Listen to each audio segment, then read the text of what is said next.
প্রিয়ন্তী লোকটাকে খুঁটিয়ে খুঁটিয়ে দেখছিল। এই ডিফেন্সের লোকেরা হয় এতটাই সুদর্শন, বর্তমান ইয়াং জেনারেশনগুলোতে এই ডিফেন্সদের প্রতি অবসেসড। তাজ ঠিক তেমনি। লোকটার কণ্ঠস্বর, দাঁড়ানোর ভঙ্গি, কথা বলার স্টাইল সবকিছুই কেমন ঘোর লাগা। প্রিয়ন্তীর এই ভাবনার ইতি ঘটে প্রচণ্ড জোরে বজ্রপাতের শব্দে। আশেপাশে কোথাও হয়েছে বোধহয়। বজ্রপাতের বিকট শব্দে চমকে ওঠে প্রিয়ন্তী।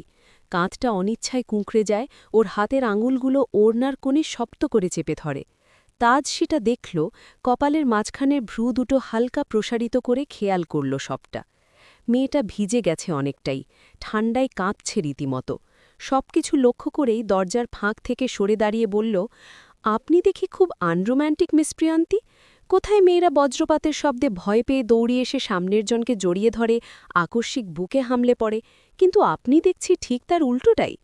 আপনার আবার গোপন কোনো সমস্যা নাই তো? প্রিয়ন্তী কথাগুলো শুনলেও বিশেষ আমলে নিল না। তাজ সরে দাঁড়াতেই ওর চোখ গিয়ে আটকে গেল ঘরের ভেতরের দৃশ্যে। পুরো দেয়াল জুড়ে সারি সারি অ্যাকোয়ারিয়াম, স্বচ্ছ কাচের ভেতর যেন বন্দি ক্ষুদ্র সমুদ্র।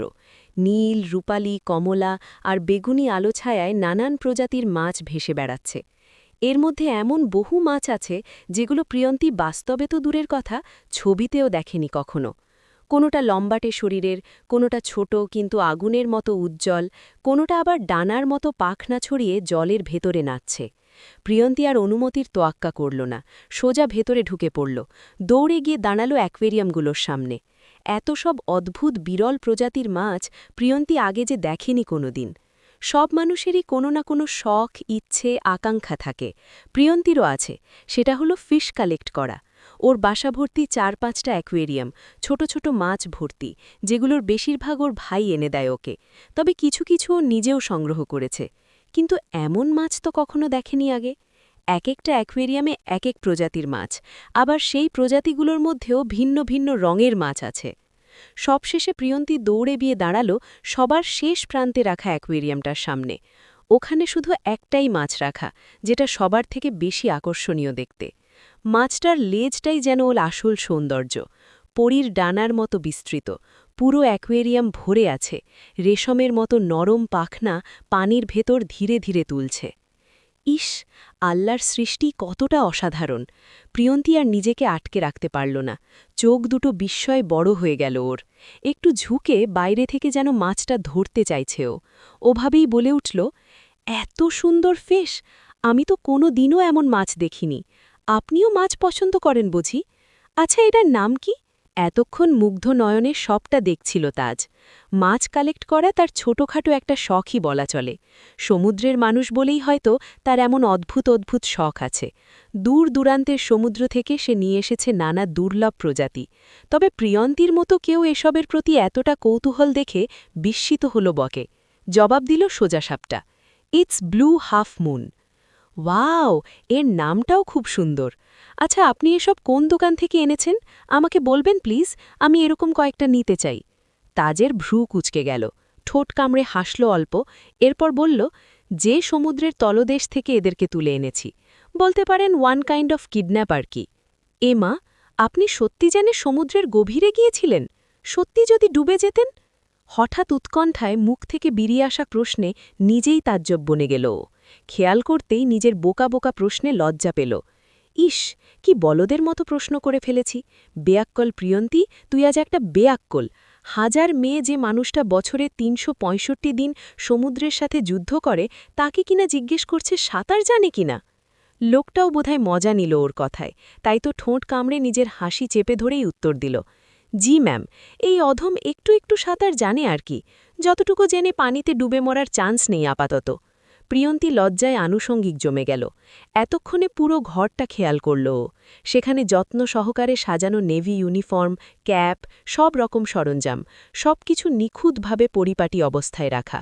শরীরটা ঠান্ডা হয়ে গেছে ভিজে কাপড়ে। কুকড়ে দাঁড়িয়ে খানিকটা কাঁপতে লাগল ও। তাজ সেটা লক্ষ্য করে চুপচাপ কফি মেকারের কাছে গেল। মুহূর্তেই ২ কাপ কফি বানিয়ে এনে ১ কাপ আগিয়ে দিয়ে বলল, নিন, আপনার বাচ্চার বাবার হাতের ১ কাপ স্পেশাল কফি খেয়ে দেখুন তো কেমন হয়েছে মিস প্রিয়ন্তী। আরেক কাপ হাতে নিয়ে নিজে দেয়ালের পাশে হেলান দিয়ে দাঁড়াল। এ যাত্রায় আবার লজ্জা পেল মেয়েটা। যা, ও আসলে এখানে কেন এসেছে সেটাই তো বলা হলো না। কি করতে এসে কিভাবে নিজেকে ফাঁসিয়ে ফেলল এভাবে। তবে এই মুহূর্তে শীত লাগছে মিশেন, তাই অনিচ্ছা সত্ত্বেও কফিতে এক চুমুক দিয়ে বলল, একটা কথা বলবো? জি, বলুন। আপনি প্লিজ প্রথমে আমাকে আপনি করে বলা বন্ধ করুন, আমি আপনার খুব ছোটই হব। তাজ হালকা হেসে কফির মগে চুমুক দিতে দিতে বলল, কেন, কোথাও কি লেখা আছে যে ছোটদেরকে আপনি করে বলা যাবে না? তা না, কিন্তু আপনার মুখ থেকে আপনি শুনতে আমার কেমন যেন লাগে। তা কেমন লাগে Miss Priyanti? Something special, special. প্রিয়ন্তীর লজ্জা আরও বাড়ল। নেহি তাকে এভাবে বিব্রত হতে দেখে তাজের হাসি ধরে রাখতে পারল না, যেন মুহূর্তেই গায়েব করল হাসিটুকু। এরপর বলল, I genuinely feel most comfortable addressing everyone with respect regardless of age. It's simply part of who I am and it feels natural to me. প্রিয়ন্তীকে হাসতে দেখে কথার মোড় পাল্টালো তাজ। বলল, কফিটা কেমন হয়েছে বললেন না তো? নে, এটারই বাকি ছিল, যে কথায় কথায় মজার ঠেলায় কখন যে কফির পুরোটা সাবার করে দিয়েছি সেই হুঁশ কি আছে। ইস, এখন কি বলবে প্রিয়ন্তী? চেয়ে দেখল লোকটা তখনও তার কপে ফু দিয়ে যাচ্ছে, গরম ধোয়া বের হচ্ছে, যে ওর কপে তো তলানিও অবশিষ্ট নেই একটুও। কফিটা হয়েছেও এমন, আর ছোট থেকেই তো ও গরম গরম খেয়ে অভ্যস্ত। ফ্রেন্ডের আড্ডায় সবার আগে ওর চায়ের কাপ খালি হয়। লজ্জায় কুকড়ে গেল। তাজ বুঝল হয়তো, কিছুটা স্বাভাবিক হয়ে টনি বলল, চাইলে আরেক কাপ বানিয়ে দিতে পারি, নেবে? প্রিয়ন্তীর মাথা ঘুরতে লাগল লজ্জায়। ছি, এরকম লজ্জায় কোনো শত্রুও না পড়ুক। তবে আপাতত সবকিছুকে সাইডে রেখে মন স্থির করল এক জায়গায়। মনে মনে ঠিক করল, যা বলতে এসেছে সোজা বলে দিয়ে বিদায় হবে এখান থেকে। এরপর আর কখনো লোকটার সামনে পড়বে না। ঘনিতাহীন গলায় বলল, আপনার সঙ্গে আসলে কিছু কথা বলতে এসেছিলাম। এবার থেমে পুনরায় যোগ করল, সেদিন আসলে বান্ধবীদের সঙ্গে বাজি ধরে ওরকম একটা কাজ করেছিলাম। আসলে আমার বান্ধবীরাই আপনার আইডি সিলেক্ট করেছিল। আমার ইচ্ছা ছিল না, কিন্তু বাধ্য হয়েছিলাম এক প্রকার। না হলে আমি ওরকম মেয়ে নই, বিশ্বাস করুন। প্লিজ আপনি কিছু মনে করবেন না। আর ভাইয়া বা ভাবিকে এ ব্যাপারে কিছু বলবেন না প্লিজ। ভাইয়া জানতে পারলে আমাকে খুব বকবে। আমি সত্যি খুব সরি। নিজের কফির মগটা পাশেই ছোট একটা টেবিলের উপর রাখল তাজ। রাখতে রাখতে অত্যন্ত সাবলীলভাবে জানতে চাইল, কোন বিষয়ে সরি? জি, প্রশ্নাত্মক ভঙ্গিতে চাইল প্রিয়ন্তী। তাজ বলল, মানে ঠিক কোনটার জন্য সরি? বাচ্চাদের দুধের টাকা না দেওয়ার জন্য? বিয়ের পরদিন সকালে আপনাকে ফেলে রেখে চলে যাওয়ার জন্য? না আমার গোপন সমস্যার কথা বলেছেন এজন্য? নাকি পেট পারফরমেন্স নিয়ে মন্তব্য করেছেন তার জন্য? কোনটার জন্য সরি বলছেন? তাছাড়া বাকি মেসেজগুলোর কথা নয় ভাই, বললামই মানবতার খাতিরে। এবার পুরোপুরি লজ্জায় পুড়িয়ে গেল মেয়েটা। ছটপট করল, আহা উদাস করল, হাত কাঁপছে, পা কাঁপছে, কথা বের করতে চাইলেও শব্দ আটকে যাচ্ছে গলায়। মেয়েটা নীরব হয়ে রইল কিছুক্ষণ, লজ্জা আর লজ্জার মধ্যে নিজের সমস্ত অনুভূতি আটকে রাখল। শেষমেশ কণ্ঠ ছোট করে কেবল বলল, সব কিছুর জন্যই। কিন্তু মিস প্রিয়ন্তী, আপনার সব কথার মধ্যে একটা কথা কিন্তু আমার বেশ মনে ধরেছে। বিয়ে না করে, সংসার না করে, পরিশ্রম না করেই সোজা বাচ্চার বাবা হয়ে যাওয়ার যে ব্যাপারটা, ফ্রি বাচ্চার বাবা হওয়ার এমন অপরচুনিটি হাতছাড়া করা কি উচিত বলুন? আমি কিন্তু আবার সুযোগ সন্ধিনী নই, তাই এই সুযোগ হাতছাড়া করছি না। প্রিয়ন্তী ভ্যাবাচ্যাক্কা খেয়ে গেল পুরোদমে। লোকটা আজ তো একটা অশ্লীল সুযোগ বুঝে কথা শোনাতে হাতছাড়া করে না। আর দাঁড়িয়ে থাকার সাহস হল না ওর। যেমনভাবে এসেছিল তেমনভাবেই ঝড়ের পেকে সপাটে দৌড় লাগাল।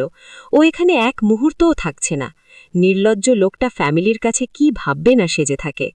প্রিয়ন্তী দৌড় দিতেই পিছন থেকে ডাকল তাজ, আরে মিস প্রিয়ন্তী, বাচ্চার বাবা দাবি করতে না করতেই দেখি আমার জিনিসপত্রেরও অধিকার দেখানো শুরু করে দিয়েছেন। কফির মগটা তো অন্তত রেখে যান। ব্যাস, এবার 16 কলা পূর্ণ হল লজ্জায়। মাটিতেই মিশে যেতে ইচ্ছে হলো মেয়েটার। শিশমিশ কিনা কফির মগ হাতে নিয়েই দৌড় দিতে হলো। হতচ্ছাড়া কোথাকার। মনে মনে গালি চড়ল নিজেকেই নিজে প্রিয়ন্তী।